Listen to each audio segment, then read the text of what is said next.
everyone, I'm Vaishni and welcome to my YouTube channel Girl Achiever.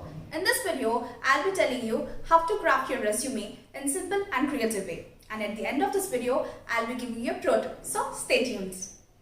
To begin with, resume is a formal document which showcases your education, skills and experience in a standardized format which makes the recruiter easy to read.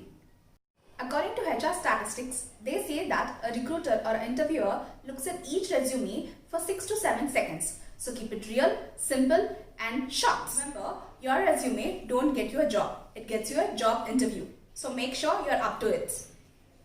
The first and the topmost section in your resume is the contact information, which includes your full name, phone number, email ID and optionally your social media handles like LinkedIn or any website if you have any. This information provides a recruiter to keep in touch with you. Don't mention your marital status, date of birth or religion.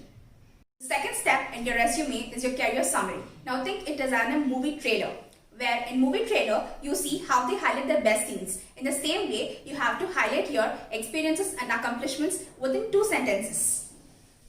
The third step in your resume is working experiences, where you write your previous work company details like name, position and responsibilities. To write it in a reverse chronological order. That means your most recent work company at the top, then your ex-company and then your previous one. Don't mention your paycheck details like salary. Now for all the new grads who don't have any working experience can directly jump into the education qualification. In your education qualification, you have to write on the topmost your highest qualification. For instance, my highest qualification is MBA. So I'll include my master's on the top, then my graduation, then intermediate and schooling. Writing your GPA is optional. The next section is the skills section, where many go wrong thinking skills and traits are the same. But no, they're not. Traits are something you're born with. Skills you had to learn. Skills are divided into 2 parts, soft skills, hard skills. Some examples of soft skills are you're good at communication, problem solving, critical thinking. And some of examples of hard skills are computer skills, analytical skills, etc. Next comes your project section, where you write major and minor projects, or if you have any internship projects, you can include them in it. Next comes your extracurricular activities like volunteering, running a marathon, fundraising, student council, etc. Remember to always highlight your accomplishments rather than the responsibilities.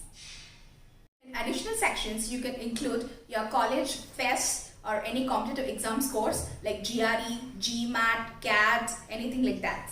Many of them get confused whether to include their strengths and weakness in their resume. Well, it's optional.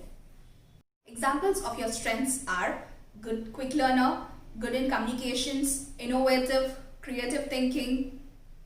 In weakness, you have to write in such a way that it should be taken in a positive note. For example, perfectionism, spontaneity. Next comes affirmation. Affirmation is a declaration statement which says the above all mentioned data is true for best of your knowledge. With this statement, you can write your name and dates. If you like my video, give it a thumbs up. And for more videos like this, do subscribe to my channel Girl Achiever. As I said, here comes the pro tip. Nowadays, companies are using ATS system or applicant tracking system. So from next time, whenever you're looking at job description, make sure you're looking at what the company is expecting from you to do. And if you have the same experience, do highlight it in your resume. Thank you for watching my video. As it is my first video, I'm sorry if I'm not up to it.